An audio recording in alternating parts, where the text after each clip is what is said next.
Assalamualaikum warahmatullahi wabarakatuh. Kembali lagi di pelajaran ekonomi kelas 11 di semester ganjil pada pertemuan ke-9 dengan bab perpajakan, materi pokok, jenis-jenis pajak, dan sistem pemungutan pajak di Indonesia.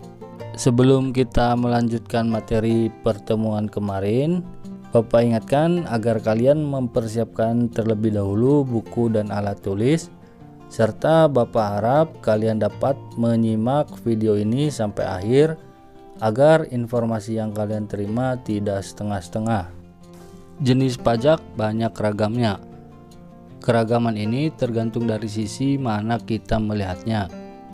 Pembagian pajak dapat dilihat dari siapa yang menanggung pajak, lembaga yang memungut, dan sifatnya.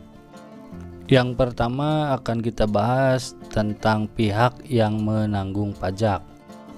Berdasarkan pihak yang menanggung pajak, pajak dibedakan atas pajak langsung dan pajak tidak langsung.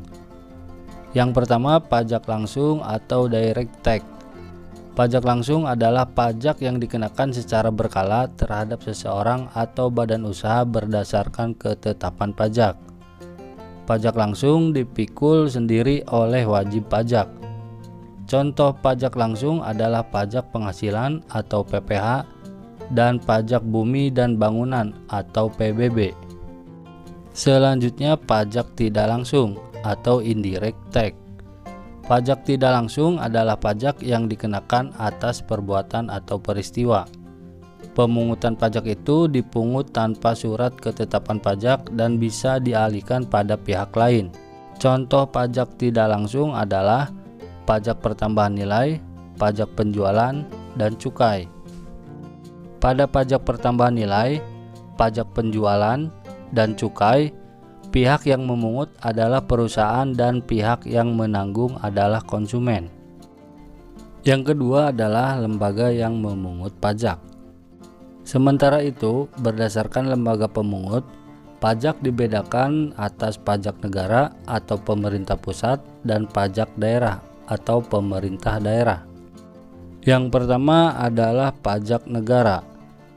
Pajak negara adalah pajak yang pemungutannya dilaksanakan oleh pemerintah pusat.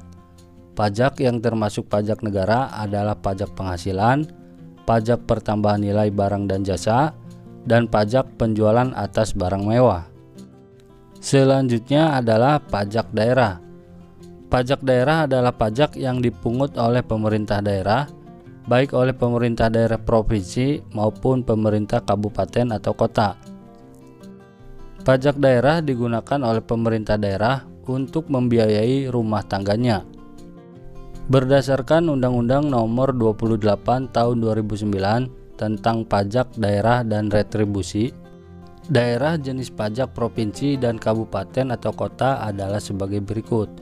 Yang pertama, jenis pajak provinsi terdiri atas pajak kendaraan bermotor, biaya balik nama kendaraan bermotor, pajak bahan bakar kendaraan bermotor, pajak air permukaan, dan pajak rokok.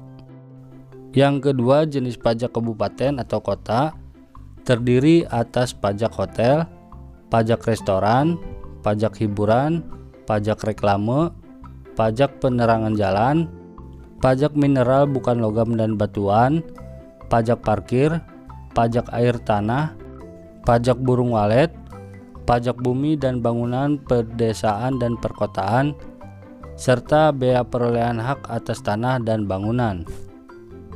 Sebagai catatan, Undang-Undang Nomor 28 2009 menyatakan bahwa khusus untuk wilayah daerah yang setingkat dengan daerah provinsi tetapi tidak terbagi dalam daerah kabupaten atau kota otonom seperti DKI Jakarta dapat memungut pajak untuk daerah provinsi dan kabupaten atau kota. Yang ketiga, sifat pajak. Berdasarkan sifatnya, pajak dibedakan atas pajak subjektif dan pajak objektif. Pajak subjektif adalah pajak yang berpangkal pada subjeknya atau wajib pajak. Contohnya pajak penghasilan dan pajak bumi dan bangunan atau PBB. Selanjutnya adalah pajak objektif. Pajak objektif yaitu pajak yang dipungut berdasarkan objeknya tanpa memperhatikan wajib pajak. Contohnya pajak penjualan dan cukai.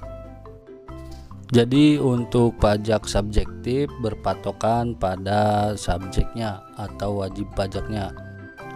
Contoh, ketika seseorang memiliki penghasilan tertentu dan memiliki PBB, maka orang tersebut ditetapkan sebagai wajib pajak dan wajib membayar pajak. Sedangkan pajak objektif berpatokan pada barangnya. Ketika seseorang membeli produk tersebut, misalkan rokok ya, maka otomatis orang tersebut harus membayar pajak.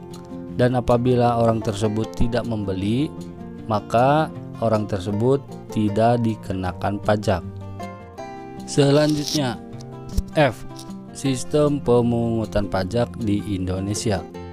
Berdasarkan sejarah, ada beberapa sistem pemungutan pajak yang pernah dilaksanakan di Indonesia. Sistem-sistem itu adalah sebagai berikut. Yang pertama ada yang disebut dengan Official Assessment System. Sistem Official Assessment dilaksanakan sampai pada tahun 1967. Dalam sistem ini, wewenang pemungutan pajak pada Fiskus atau pemungut pajak. Fiskus berhak menentukan besarnya utang pajak orang pribadi maupun badan dengan mengeluarkan surat ketetapan pajak. Surat ini menjadi bukti timbulnya suatu utang pajak. Dalam sistem ini, para wajib pajak bersifat pasif dan menunggu ketetapan Fiskus mengenai utang pajaknya. Keadaan ini sering disalahgunakan oleh para Fiskus untuk mencari kesempatan dalam kesempitan, terutama dalam proses negosiasi penetapan atau perhitungan besaran pajak. Dalam hal ini seringkali terjadi tawar-menawar antara Fiskus dan wajib pajak. Selanjutnya ada yang disebut dengan sistem Semi Self Assessment System dan Withholding System. Sistem ini dilaksanakan pada periode 1968 sampai 1983.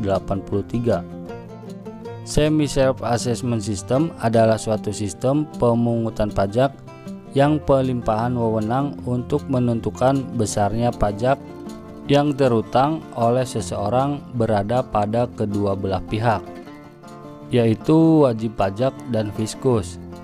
Mekanisme dalam pelaksanaan sistem ini berdasarkan suatu anggapan bahwa wajib pajak pada akhir tahun menaksir sendiri besarnya utang pajak yang harus dibayar pada akhir tahun pajak.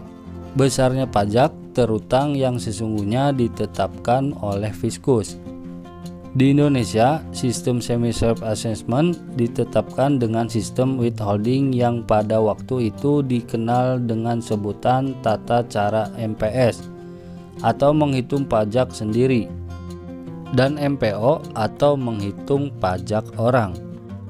Withholding adalah suatu sistem pemungutan pajak di mana wewenang untuk menentukan besarnya pajak yang terutang oleh seseorang berada pada pihak ketiga, bukan pada Fiskus maupun wajib pajak itu sendiri. Pada masa tersebut, besarnya angsuran pajak ditentukan oleh wajib pajak yang bersangkutan dan oleh pihak ketiga berdasarkan suatu anggapan.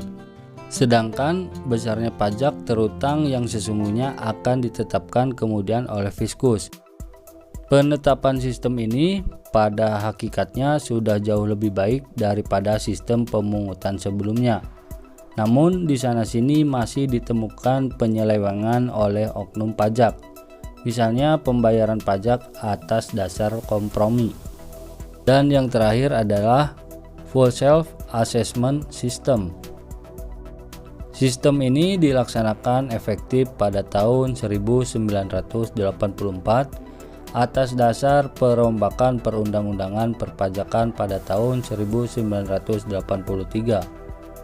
Sistem pembayaran pajak yang berlaku saat ini dilandasi oleh pemungutan di mana wajib pajak boleh menghitung dan melaporkan sendiri besaran pajak yang harus disetorkan. Sistem ini dikenal dengan sebutan Full Self-Assessment System.